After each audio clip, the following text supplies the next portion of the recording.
Hi there, and welcome to episode 8 on the Let's Talk Wellness podcast. The vision of this podcast series is to empower individuals with knowledge on holistic wellness and self care by weaving in rich tapestry of experiences from practitioners around the globe. My name is Shalini. I'm currently a technology professional with over 2 decades of leadership corporate experience, and I ventured into wellness many years ago. I'm currently a trauma-informed yoga and meditation instructor, and I'm finishing up my eye and health coach and my Reiki healing certification.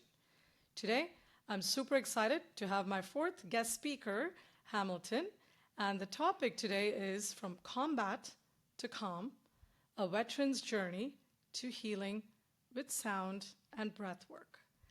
I'm going to do a quick high-level introduction of Hamilton, but he has a wealth of knowledge and experience, so I'm going to let him walk us through his journey. Hamilton is a United States veteran. He is a yoga certified instructor, pranayama, and a meditation instructor as well. He's a healing arts practitioner using crystal singing bowls, and he's also a Native American flute player. He served 4 years as a rifleman, including a combat tour in Afghanistan. During this time in his service, he had a near-death experience that shifted his perspective on life. So with that introduction, I'm going to hand it over to you, Hamilton. And if you can tell us, how did you go from, the United States Marine all the way to now a wellness practitioner, a sound healer, and social media, you're a mindful warrior. So tell us a bit about that journey. Thank you for having me. It's much appreciated for having this time and space to connect with you. Um, so the experience of my journey is it's very interesting, but never easy, as each and every individual's journey will always be more difficult or a little bit different from each. Not difficult, but everyone's journey is difficult. Everyone's journey is just a little different. Um, for me, tell a lot of people that my journey kind of began in combat in the sense of becoming a believer of something that is greater than something that's greater than ourselves. So, for instance, being in combat, I did experience moments of near-death experiences where, let's just say, for those who have been in those kind of situations in life, the feeling of I'm gonna die today. This is it.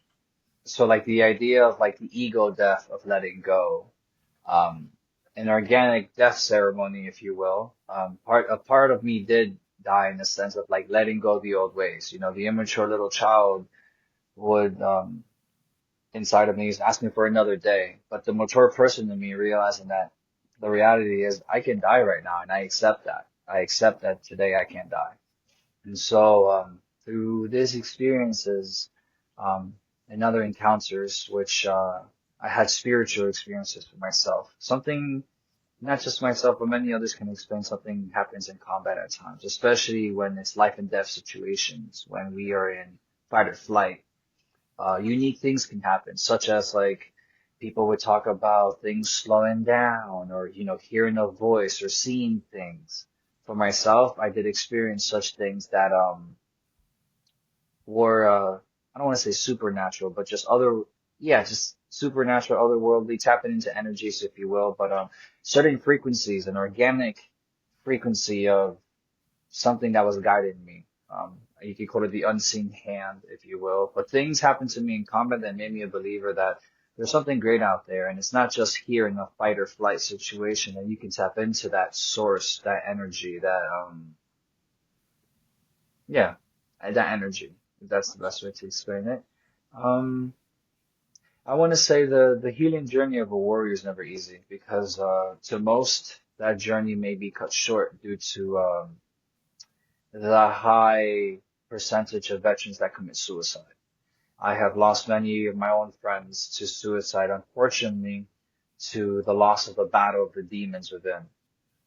Um, Why I bring that up is because the statistic rates for most individuals is it's either they're falling into the vice of alcohol, they're falling into the vice of drinking, abuse of sex, women, drugs, pretty much whatever an individual can get their hands on. And as somebody who had experienced that abuse, that neglect of myself, not caring, not loving, years after I got out the military, about a year after I got out the military, for myself, um, some people call it the dark night of their soul. Other people might call it Saturn return before their 30s. Just that one big hit of something's gonna put you, it's either gonna make you or break you, right? Correct. And Exactly. let's just say that it almost broke me. You know, there was a point in my life that I really thought that I wouldn't believe I'd be here right now talking to you at the age of 33. There was a point in my life that I truly believed that I would not make it to the age of 30 and I would never become a father, because it's just, I don't foresee that for myself. Now I can talk to you as a conscious man, healing man, because I'm constantly learning, adjusting, and there might be moments of even in the now that I may be wounded. And so to say I'm a healed man, I won't ever stand here and say I'm a healed man, but I'm a man on a healing journey and it's continuous. And so what I could give thanks to is the tools, the experiences, the lessons. If it's been a lesson, it's been a blessing. So yeah, that's kind of a Gosh. little spiel on that background there. So when did you make this transition to your wellness journey? I guess, just after the Marine. My transition to the wellness journey. So I've been into health and fitness majority of my life. I've been into martial arts as a young child. I did Taekwondo. So, the flexibility and the range of motion I have in my body really is a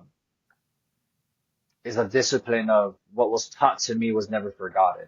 And so the Right. fact that I kept my body limber from a young age Yeah. really gave me the flexibility and the athletic body that I'm able to maintain to this day.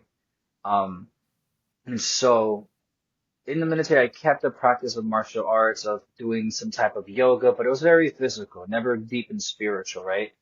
It wasn't until that 2015, I went through my dark night of the soul of a point of when I was in college, just neglecting myself, abusing things.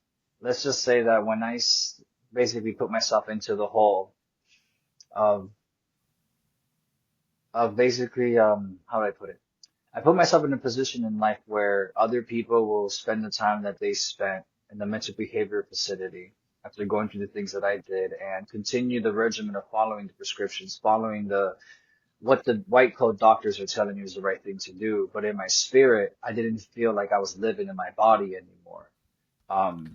What I felt what will come to me is if I keep taking these prescriptions, I'm probably gonna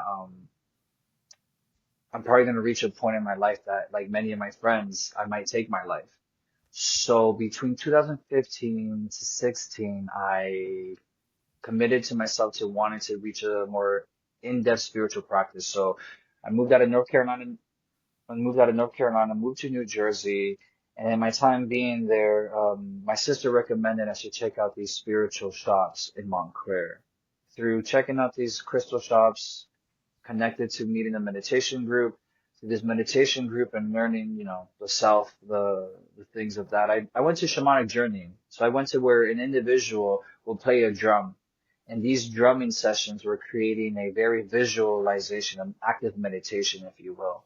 And so through getting into the sense of like, shamanic practices or things of like more earth-based medicines, other people would call it New Age. Other people would call it pagan practices, but there's nothing New Age about it. The only reason why it's considered pagan practices is because we live in a world very ruled by the church. And so in ancient times, these shamanic practices, these meditations, these yogic techniques, um, are really one of the most ancient tools to help us tap into healing states. So for myself to be in these certain centers, I met individuals that helped me get closer to a more healing state. So what put me in the direction of wanting to learn to become a yoga teacher to get better was I went to a plant medicine ceremony with a church. And that was my first time ever doing anything like that in a setting that was a controlled setting. I've had experiences where I have gone to festivals. I have recreation used, molecule substances, but I was ready to go into a state in space where I wanted to heal. I wanted to detox. I wanted to purge my body. So, it's not something I recommend to a lot of people. But for me in my journey, I went through sitting with ayahuasca. What it showed me was the lack of control I had in my body. So that propelled me to wanting to pick up yoga and study it better. To know that although I sat here with this special cup and I did this ritual, you can also tap into that space. And so outside of the ritualistic settings, I was able to tap into those altered states of consciousness through the power of breath, through the power of sound. And so, there's definitely a moment of this healing journey that it's a junction of many things in correlation. And again, this Yep. is my story, this is my journey. It's not something I recommend or push on people, but learn, study about things, educate yourself about stuff. Same way before you go to an ice bath or a yoga session, a breathwork session, educate yourself. What are these things used for, and what are the purposes for them? Yep. For myself, it was something that really helped me get more focused. Learning that when I went inward, the soft, like the element of like air and water, because I was very like of the earth, but very fiery in the military, and something about tapping into these more spiritual practices allowed me to soften, to become more flow, to be a witness. And so Awesome. 2017, I became a yoga teacher through Integral Yoga Institute. Great. Awesome. So I'm assuming you've been teaching actively, right? You said you're from Virginia, right? Or the northern part Oh, of Virginia, but you actively teach. so right now, my first when I started became a yoga teacher, the first two to 3 years, I did a lot of teaching. 2017 to 2020, I did a lot of teaching classes. Between 2017 and 2020, the last 2 years, I started getting into more energy work. So I became a Reiki practitioner, Reiki 1 and Reiki 2. Nice. Towards the end of 2019, right before COVID started to pick up, I just became a sound practitioner through the training of working with a woman named Patricia Norton, also known as Amora Norton. And that's Nice. when I kind of shifted from teaching, classes like I was doing Yep. to just gearing into creating more special events. So like creating sound baths, breathwork sessions. Um, so yeah, Yeah, I was I'm teaching. actually interested because I know I looked at, I mean, you had a sound and healing ceremony, and I think I saw something about cacao and healing or cacao and sound. So, Yeah. yeah, I mean, I think before we kind of get into, some of the retreats and the workshops, right, I would love to just maybe take a little step back, right, just for the audience who are listening here, and if they're trying to figure out, where do they start, right? If they're going through a healing journey or if they're trying to even figure out how do I get started with breath work or, what does sound healing even mean, right? Like, how would they even get started? Do you have any tips to share? And yeah, what's the 101? Where do they start? Um, that is a good question. So I feel like being giving yourself permission, being brave enough to even to show up. Even when I went to my first sound class or yoga class, um, I was just open to being a witness to something different because meditation, at the end of the day, whatever the practices are, the root is to get you to a place of a meditative state. And so I definitely recommend, try out different styles of yoga. Excuse me. You might see that one form of yoga might be a little bit too much. Another form of yoga might be just enough. All right. There might be another form of a practice that like I didn't get enough stimulation, and that's okay because there's different sets and settings for each individual. So research, check out what kind of classes are going on in your area. A simple search on Eventbrite or Google will show you which studios are kind of offering things. And so, I'll kind of explain some more about the sound. You know, what is a sound bath? What is a sound healing? We all know what yoga is, and there's many forms of yoga, like the military, many branches, many forms and techniques, strategies, methods. Sound is a method or a form of meditation in yoga, or in any practice, it's a form of meditation. In yoga tradition, it's actually called Naga yoga, which is sound yoga, right? So what is the idea of sound? What's the power? What's the influence behind sound? Well, it's a sound bath. Why bath? Because you're literally being bathed in sonic waves and Hmm. frequencies. The same idea of when someone walks around you with the drum or a didgeridoo or the singing bowls. These frequencies, vibrations can be felt on a cellular level. If that's not felt on a cellular level, meaning literally you can feel your chest vibrating, your brain waves will pick up these frequencies, which influence us to some people take those good, big, deep breaths, tap into parasympathetic state. And so sound is really a way of influencing the body, being like, you should rest a little. We should slow down.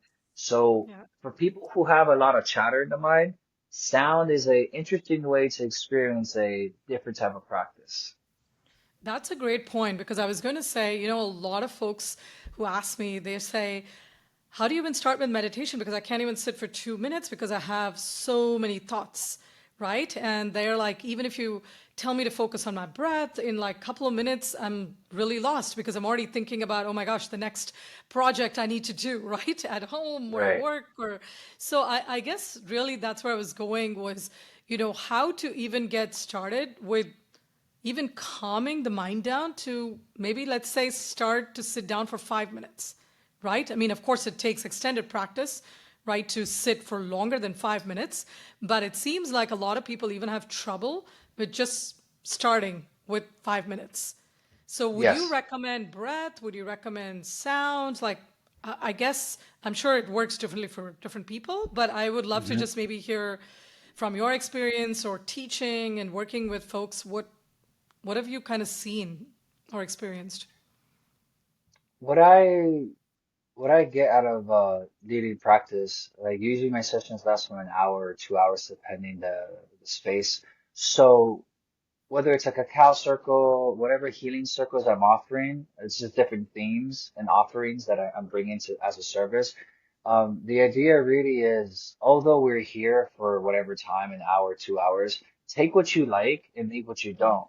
And so I share that to people in the sense of like, you take some of the things that you see to be beneficial to you, like a lot of people talk about how they enjoy the breathing. They talk about how they enjoy the embodiment practices, right? Not so much of doing a whole yoga session, but embodiment practices, so like tapping, tapping on the body, right? Doing things like this, tapping at the on the areas around your body, doing shaking, jumping around, activating the body for about 1 minute, 2 minutes to like shake, activate. It may sound silly, Yep. but I challenge you to try something different for the people who are listening. Yep. Challenge yourself. Shake the body for a round. Activate, tap, jump around. And after a minute or two, you find stillness. And immediately after that stillness, your body will feel a burst of energy from jumping around. And know that burst of energy breaks up tension. So why is it Yep. important to do movement? Because you break up tension. Once you break up tension, which is oxidated stress, automatically your body wants to do this. Yes. And that is really a good way of like breaking up the tension in the body, breaking up the tension in the mind and the breath. Deep mindful breathing can take us inward. And so the awareness is really just mindfully bringing your awareness just for a minute, 2 minutes. It might turn into 5, 10 minutes. You might get so blissfully breathing in this circle of breathing and cycling your breath that your 5 minutes ends up becoming 25 minutes. Um, and Yep. that's the I, beauty I of think that meditation. comes that comes over time, right? I still remember because when I started, yes, 5 minutes was challenging, but I feel like now, I can actually sit for time periods where I suddenly lose track of time, right? I'm like, oh my gosh, was it already like 30 minutes, right? Because again, Right. like you said, I think when you start connecting deeper and you just feel that blissful state, then I think you get to that next level of practice.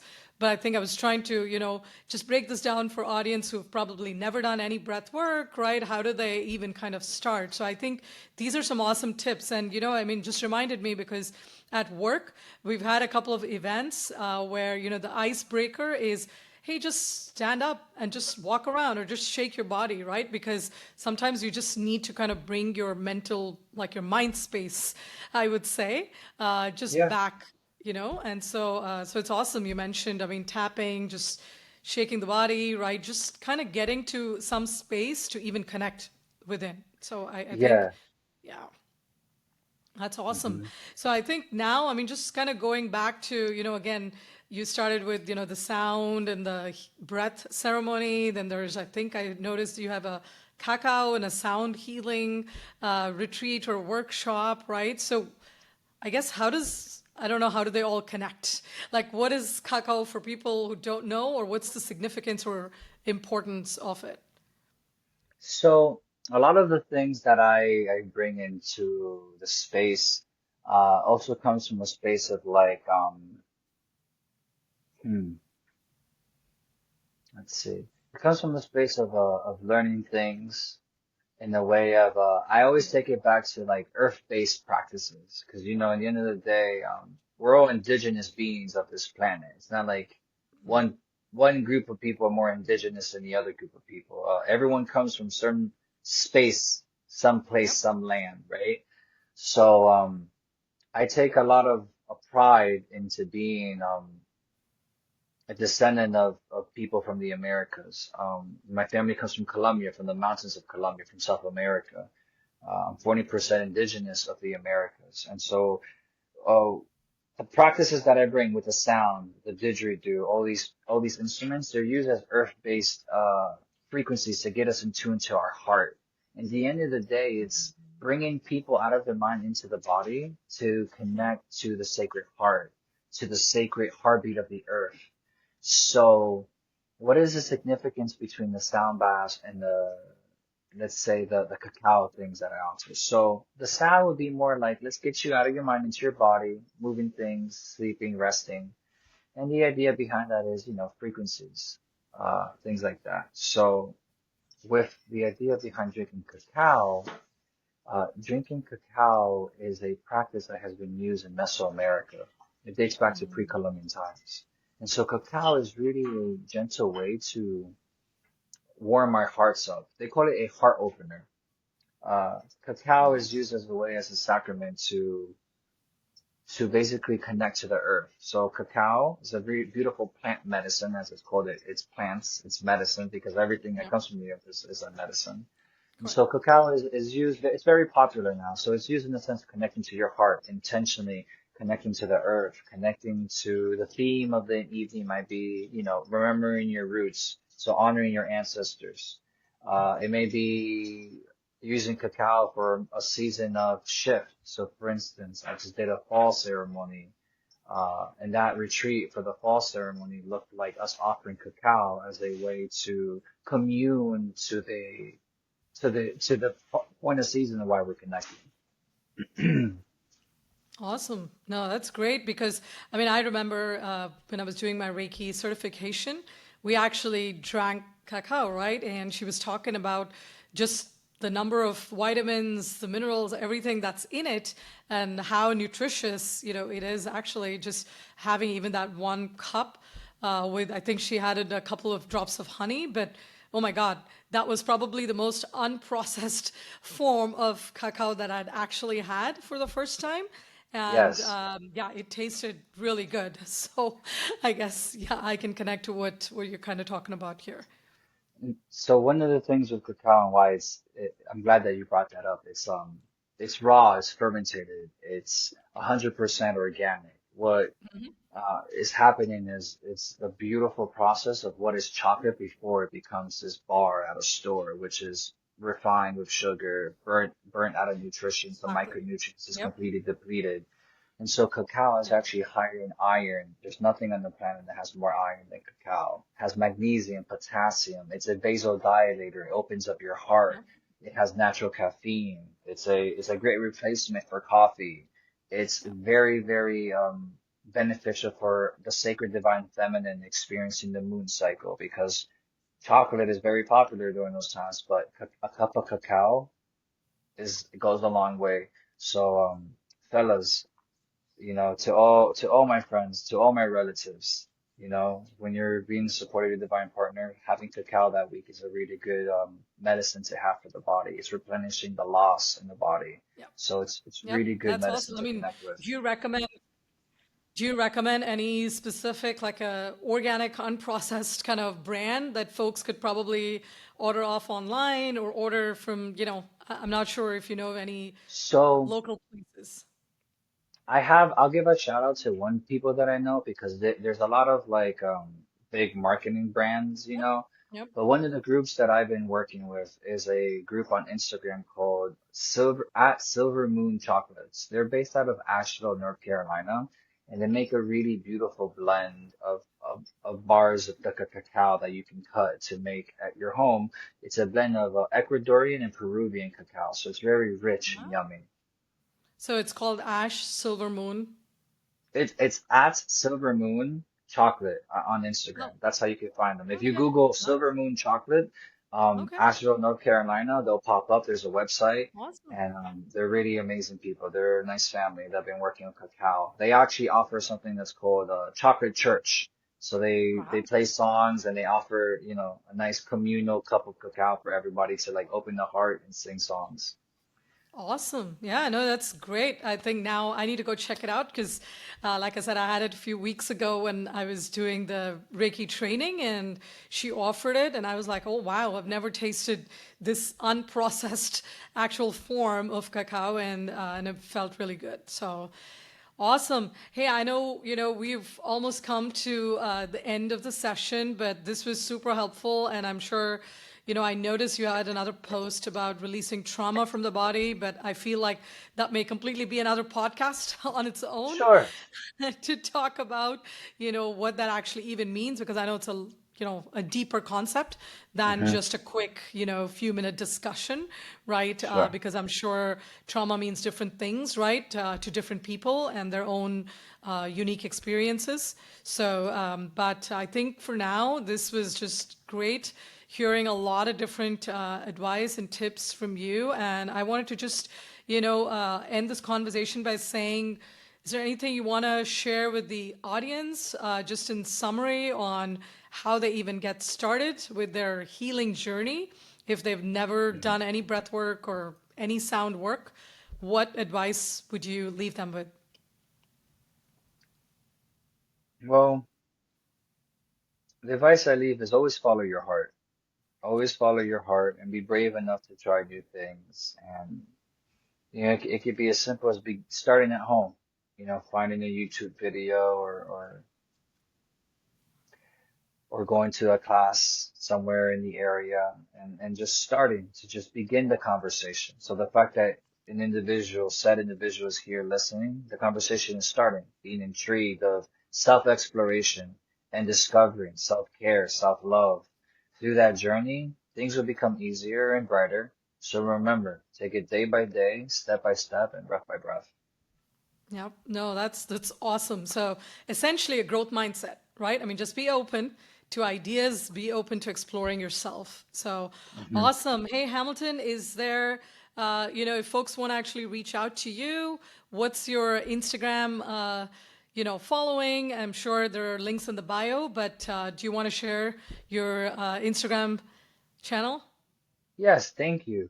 Appreciate you reminding me of that. So my Instagram channel is at mindful warrior underscore Hammy, HAMI. Um, from there you'll see my page. Check out my art page that I support Indigenous women through. All there in my bio. On the Linktree account, you can see my offerings that I have, monthly sessions in the right here in the DNC, the DMV, which is DC, Maryland, Virginia area. Um, don't hesitate to reach out to ask any questions. Shoot me an email. I'll reach out and contact you as soon as I can back because um, I'm just here to be available to answer questions and support people on their healing journey. So thank you for being here. And again, my name is Hamilton Garces. I appreciate for you listening today. Thank you. Thank you so much, Hamilton. I really appreciate your time today. I learned a lot of things, and I really hope the audience also benefited, and now they know how to reach you and where to reach you. So I appreciate your time. Thank you.